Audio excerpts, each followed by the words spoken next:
그리스도의 길. 예수와 제자들이 가이사랴 빌립보 여러 마을로 나가실새 노중에서 제자들에게 물어 가라사대 사람들이 나를 누구라고 하느냐.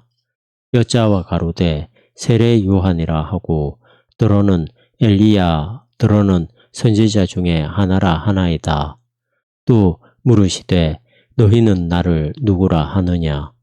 베드로가 대답하여 가로되 주는 그리스도시니이다 하매 이에 자기의 일을 아무에게도 말하지 말라 경계하시고 인자가 많은 고난을 받고 장로들과 대제사장들과 서기관들에게 버림받 되어 죽임을 당하고 사흘 만에 살아나야 할 것을 비로소 저희에게 가르치시되 드러내놓고 이 말씀을 하시니 베드로가 예수를 붙들고 가나매 예수께서 돌이키사 제자들을 보시며 베드로를 꾸짖어 가라사대 사단아 내 뒤로 물러가라. 내가 하나님의 일을 생각지 아니하고 도리어 사람의 일을 생각하는도다. 마가복음 8장 27에서 33절. 이 이야기는 마가복음의 중심입니다. 그리고 우리는 이 이야기에서 그리스도교 메시지의 핵심을 발견하는 것입니다. 그 메시지는 아주 단순합니다. 그러나 내용이 풍부하고 심각합니다. 그것은 주는 그리스도시니이다 라는 몇 마디 가운데 집중되어 있는 것입니다. 이 말씀을 이 이야기에 비추어서 생각해 봅시다. 실로 이 이야기는 주님의 순환과 죽음의 진정한 발단인 것입니다. 그때 예수와 그의 제자들은 가이사랴 빌립보의 촌락들을 향하여 나갔던 것입니다. 그들은 이름도 알지 못하는 마을들 사이에 가로놓인 신장로를 거닐고 있었으며 그것은 나가실새라는 말이 표현하듯이 우연한 때에 불과하였습니다. 그러나 이 노상에서 인류 역사상 가장 중대한 사건이 발생하였던 것입니다. 그것은 비단 믿는 자의 견지에서만 중대한 사건이었을 뿐 아니라 냉담한 세계사의 관찰자의 견지에서도 중대한 일이었습니다. 그리고 이 불확실한 때는 인류의 경험에 있어서 가장 확정적인 그리고 결정적인 순간이었습니다. 즉, 한 사람이 또 한 사람을 향하여 주는 그리스도시니이다 라고 감히 말할 수 있는 순간이었던 것입니다. 노상에서 예수는 제자들에게 물었습니다. 사람들이 나를 누구라고 하느냐? 그들은 대답하기를 세례 요한이라 하고 더러는 엘리야, 더러는 선지자 중에 하나라 하나이다 라고 하였습니다. 왜 그들은 예수에게 일반 사람보다 더 높이는 칭호를 주었겠습니까? 그것은 그들이 무엇인가 비상한 것, 즉 가까운 장래의 새로운 세계의 질서가 올 것을 기대하였기 때문입니다. 인류의 온 시대는 정의와 평화가 지배하는 장소로서의 세계의 세 단계를 헛되이 기다리고 있었던 것입니다. 사람들은 자기들의 시대야말로 그것이 오는 것을 목격하리라고 믿었습니다. 그러나 그것이 오기 전에 반드시 그것이 올 것을 선포하고 민중으로 하여금 준비케 하는 선구자가 나타나야만 하였습니다. 엘리야가 끌어올려진 하늘로부터 내려올지도 모르는 것이었습니다. 아니, 예레미야가 죽음으로부터 소생되어 올지도 모릅니다. 혹은 다른 예언자가 나타날지도 모릅니다. 세례 요한까지도 무덤에서 돌아올지도 모르는 것이었습니다. 그들은 사람을 가르치고 고치고 하는 랍비인 이 인물의 배후에는 무엇인가 신비적인 것이 숨겨져 있다고 느꼈습니다. 그들은 예수가 역사의 새로운 시대, 종국적 시대에 대비하기 위하여 오는 선구자의 숨겨진 모습임에 틀림없다고 생각하였습니다. 제자들이 사람들에게서 들은 바가 이것이었습니다.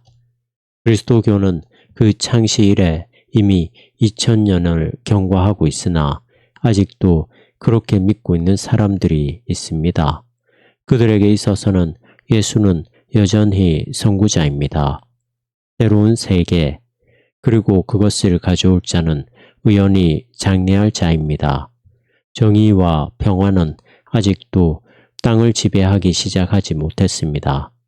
새로운 세계가 가까워 오고 있는지도 모릅니다. 혹은 아주 요원한 것인지도 모릅니다. 어쨌든 아직 나타나지는 않았습니다. 이런 것이 유대인 특유의 감정이요. 그들로 하여금 그리스도인이 되지 못하게 방해하는 감정입니다. 이것은 오늘날 그리스도교계 내의 다수 집단의 감정입니다. 이러한 감정이 그들을 재촉하여 언제나 실망을 반복하고 처음부터 다시 시작해야 하는 것임에도 불구하고 평화와 정의가 구현되는 세계를 대망하게 하고 이를 위하여 활동하게 하는 것입니다. 만일 예수가 오늘날 우리들을 향하여 사람이 나를 누구라 하느냐고 묻는다면 우리들은 그의 직제자들이 답변한 것과 똑같은 답변을 하지 않으면 안 될 것입니다. 즉, 예수는 선구자의 한 사람이다. 그리고 아마 그 중에서도 가장 위대한 분일 것이다. 그러나 최후에 오실 분은 아닐 것이다. 선구자요, 예언자이기는 하다. 그러나 모든 것을 성취하는 자는 아니다 라고 정의와 평화가 지배하는 세계, 즉 새 세계는 아직도 오지 않은 것이 아닙니까? 그래서 예수는 그들에게 묻습니다. 너희는 나를 누구라 하느냐?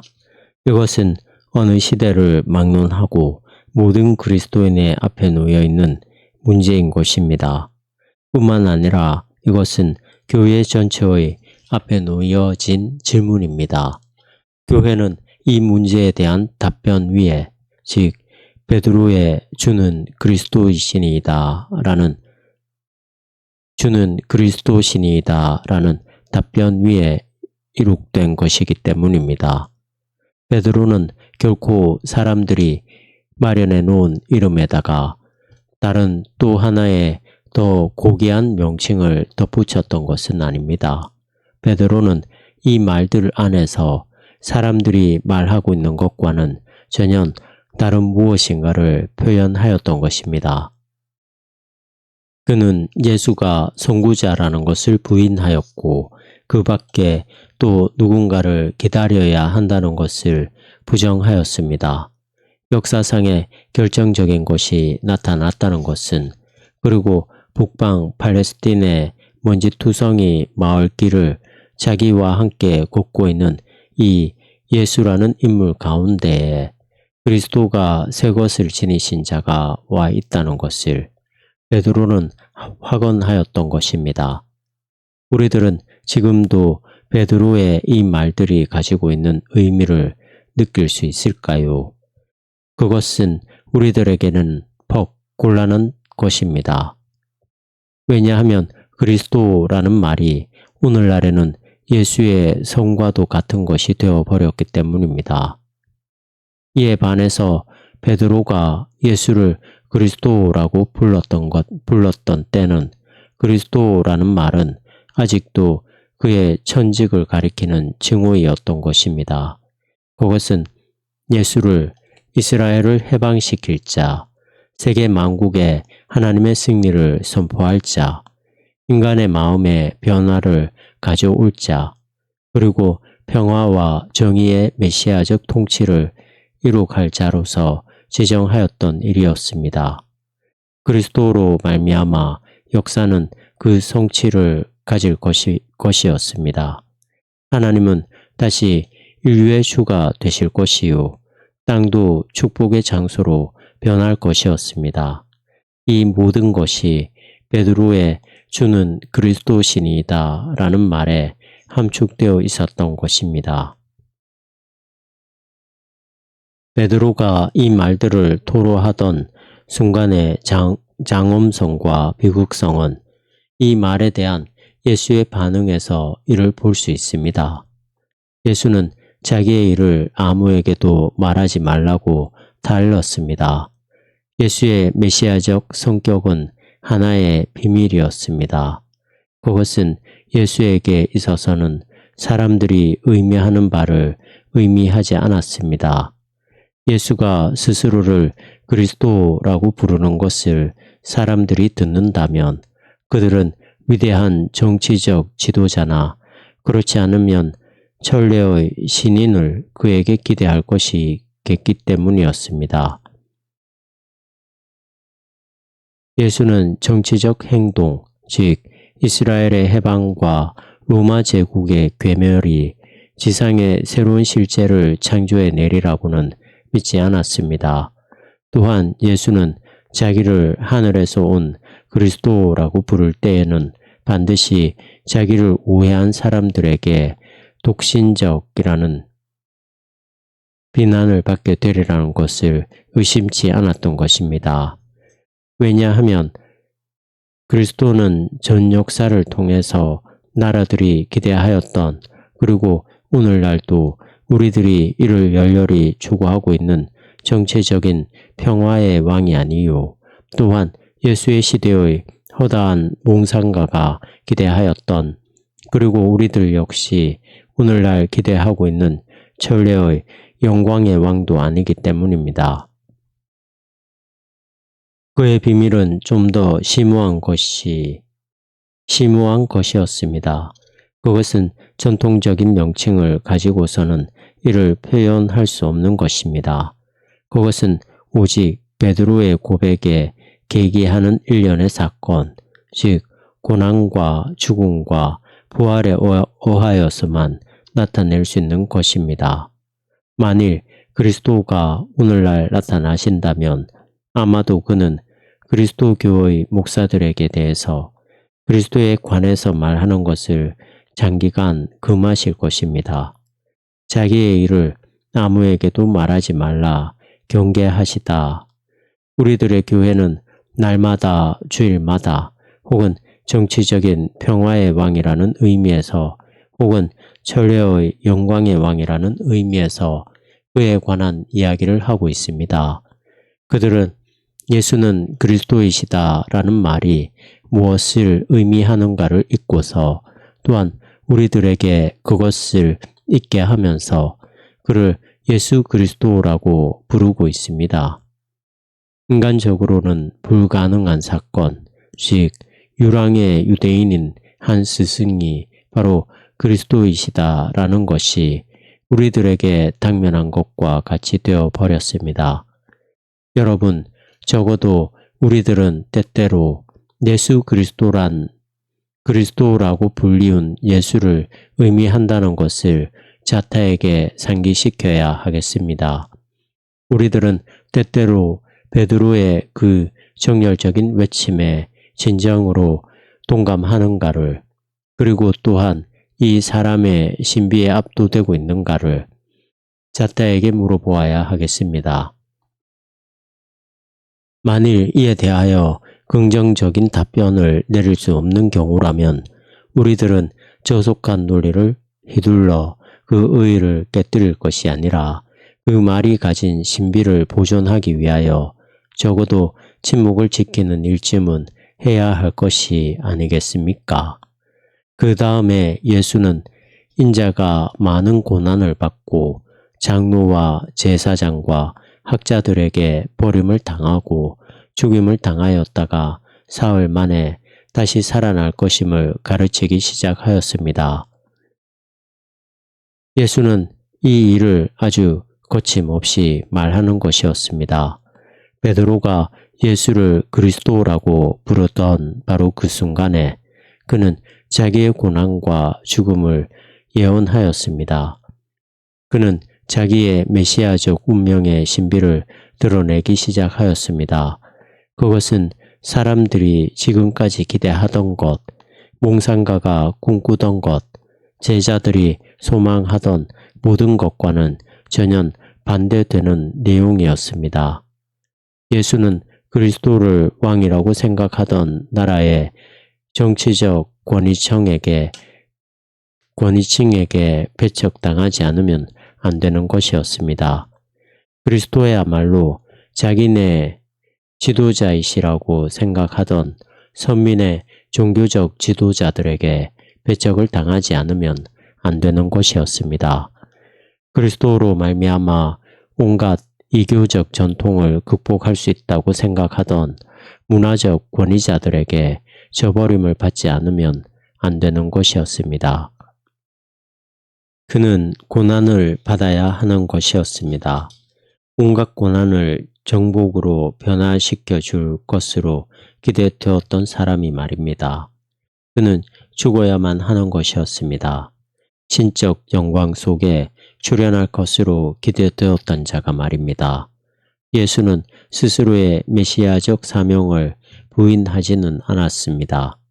사흘 만에 다시 살아난다는 상징적 말에 관여함으로써 예수는 자기가 당할 배척과 죽음이 패배를 의미하는 것이 아니라 그리스도로서의 그가 밟아야 할 필요한 단계임을 보여주셨습니다. 고난을 받고 죽임을 당하는 그리스도로서만 그는 그리스도일 수 있다고 보았던 것입니다. 그는 이것을 더 신비적으로 표현하여 자기를 인자라고 불렀던 것입니다. 베드로는 예수의 소매를 잡아당기며 예수가 그러한 말을 하지 않도록 권하였습니다. 그러나 예수는 돌이켜 제자들을 보시고 베드로를 경책하셨습니다. 사단아, 내 뒤로 물러가라. 내 견해는 하나님의 것이 아니라 사람의 것이다. 예수의 시대에 살던 사람은 누구나 하나님이 의로운 자에게도 고난과 순교를 당하게 하신다는 사실을 의심하지 않았습니다. 구약 성서의 어느 책장에서나 이것이 증명되고 있습니다.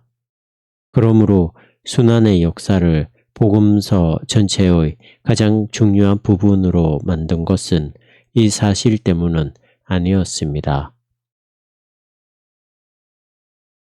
십자가에 달린 사람의 모습에 권세를 부여한 것은 고난의 가치나 영웅적인 죽음의 가치는 아니었습니다. 인간의 역사 가운데는 창조적 고난, 영웅적 죽음의 모습이 얼마든지 있습니다. 그러나 그 어느 하나도 예수의 죽음의 모습과는 비교할 수가 없습니다. 예수의 고난과 죽음 안에서는 무엇인가 독자적인 것이 발생했던 것입니다. 그것은 신의 비밀이요. 인간적으로는 불가해한 것, 그러나 신적으로는 필수적인 것이었습니다. 그렇기 때문에 베드로가 크게 놀라 슬픔과 사랑으로 애태우면서 예수의 예루살렘 행을 막아보려 하였을 때 예수는 그 호소를 사단의 유혹이라고 생각하셨던 것입니다. 그것은 예수의 메시아적 성격을 파괴하는 것일지도 모릅니다. 그리스도로서 그는 고난과 죽음의 길을 택하게 되었던 것입니다. 진정한 그리스도는 권력과 영광에 둘러싸인 그리스도일 수는 없었습니다. 그리스도는 고난과 죽음을 당할 수밖에 없었습니다. 이는 신적인 것이 그 지닌 바 온갖 심각성을 가지고 출현할 때는 언제나 인간은 이것을 견뎌낼 수가 없기 때문입니다. 그것은 정치적 권력에 의하여, 종교적 권위층에 의하여, 문화적 전통의 소유자에 의하여 몰려날 수밖에 없습니다. 십자가에 달리신 이의 모습이 우리에게 보여주는 것은 신적인 것이 인간성에 의하여 거부당하고 있다는 사실입니다. 그리고 이러한 거부에 있어서 심판을 받고 있는 것은 인류의 밑바닥이 아니라 그 꼭대기를 대표하는 자인 것을 봅니다. 신적인 것이 나타날 때는 그것은 언제나 사람 안에 있는 온갖 착한 것에 대한 공격이 됩니다. 그래서 인간은 이것에 대항하고 이를 배격하고 이를 십자가에 못 박을 수밖에 없게 됩니다. 신적인 것이 새로운 실제로서 스스로를 나타낼 때 그것은 언제나 낡은 실제를 대표하는 것에게 거부당할 수밖에 없는 것입니다. 왜냐하면 신적인 것은 인간적인 것을 완성시키는 것이 아니라 인간적인 것에 항쟁하기 때문입니다. 이러한 까닭으로 인하여 인간적인 것은 신적인 것의 공세에 대하여 스스로를 수호하고 그러기 위하여서는 신적인 것을 거부하고 이를 파괴하여야만 하는 것입니다. 그러나 신적인 것이 거부당할 때 신적인 것은 그 거부를 몸소 감수합니다. 신적인 것은 우리들이 저를 십자가에 못 박는 행위를 감수하며 저를 배격하고 저에 대항하여 우리들이 자기 수호의 태도를 취하는 것까지도 받아들입니다. 신적인 것은 우리들의 거절도 이를 감수하며 그렇게 함으로써 우리들을 정복합니다. 이것이 그리스도의 신비의 핵심입니다. 죽지 않는 그리스도, 자기의 권력, 예지, 도의, 경건을 우리들에게 강제하기 위하여 영광에 쌓여서 오는 그리스도를 상상하여 보십시다. 그는 자기의 권능, 그 놀라운 통치력, 무료의 예지, 그리고 아무도 맞서볼 수 없는 완전성을 가지고서 우리들의 저항을 분쇄해 버릴 수 있을 것입니다. 그러나 그는 우리들의 마음을 살 수는 없습니다. 그는 새로운 율법을 가져오고 그 한없이 굳센 완전한 인격성을 가지고서 그것들을 우리들에게 강요할 수 있을 것입니다. 그의 권세는 우리들의 자유를 파괴하고 그의 영광은 우리들을 눈멀게 하는 이글이글 타오르는 태양처럼 우리들을 압도하여 우리들의 인간성은 온통 그의 신성 안에서 말살되고 말 것입니다. 루터의 가장 깊은 통찰 중에 하나는 하나님은 그리스도 안에서 우리를 위하여 스스로를 작게 만드셨다는 것이었습니다. 그렇게 하심으로써 하나님께서는 우리들의 자유와 인간성을 남겨두셨던 것입니다. 하나님께서는 우리들의 마음을 사로잡기 위하여 당신 스스로의 마음을 우리들에게 열어 보이셨습니다. 우리들의 세계의 비참한 상황과 그 죄악, 특히 세계의 어떤 시기의 종국을 표시하는 듯한 오늘날의 상황을 볼 때 우리들은 어서 속히 하나님의 간섭이 나타나 이 세계로 그 사단적 지배자의 파멸이 오기를 갈망합니다. 우리들은 역사의 안에 평화의 왕이 나타나기를, 그렇지 않으면 역사를 초월하여 영광의 왕이 내림하시기를 갈망합니다. 우리들은 권력을 가진 그리스도를 갈망합니다. 그러나 만일 그러한 그리스도가 와서 우리들과 우리들의 세계를 개조하기로 한다면 우리들은 우리들로서는 감당할 수 없는 값을 치루어야 하는 것입니다. 즉, 우리들은 스스로의 자유와 인간성, 그리고 우리들의 영적 존엄성까지도 상실하지 않으면 안 됩니다. 그렇게 함으로써 우리들은 오히려 더 행복스러울지도 모릅니다. 그러나 그럴 때에는 우리들은 현재의 비참과 투쟁과 절망을 모면하는 대가로 인간 이하의 존재가 되어야만 합니다. 그때에 우리는 인간이 하나님의 형상대로 만들어낸 축복받은 동물과 같은 따위가 될 수밖에 없습니다. 보다 나은 생활을 꿈꾸면서도 그 길인 십자가는 이를 회피하려고 하는 사람, 그리스도를 바라고 기다리면서도 십자가에 달리신 자는 이를 도외시하려고 하는 사람은 하나님의 신비와 인간의 비유에 관해서는 아무런 지식도 가지지 못한 사람인 것입니다. 그들은 예수를 선구자라고 밖에는 달리 생각할 수 없는 사람들입니다. 그리고는 세상을 변화시킬 좀 더 큰 권능을 소유한 다른 어떤 사람, 우리들의 마음을 변화케 하는 좀 더 큰 예지를 가진 다른 어떤 사람을 기다릴 수밖에 없는 사람들입니다.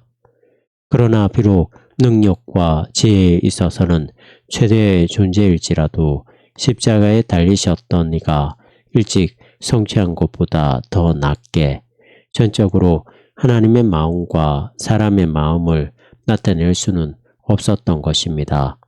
이 사건은 오직 한 번, 그리고 두 번 다시 일어날 수 없는 방법으로 나타났던 것입니다. 다 이루었다. 십자가에 달리신 이의 앞에서는 온갖 과부족, 온갖 진보나 유사가 다 무의미하게 됩니다. 그렇기 때문에 우리들은 그이만을 논할 수가 있는 것입니다. 그가 바로 신실제이다. 그가 바로 종결이다. 그가 바로 메시아이다 라고 십자가에 달리신 이를 향하여서만 우리는 주는 그리스도신이다 라고 말할 수 있는 것입니다.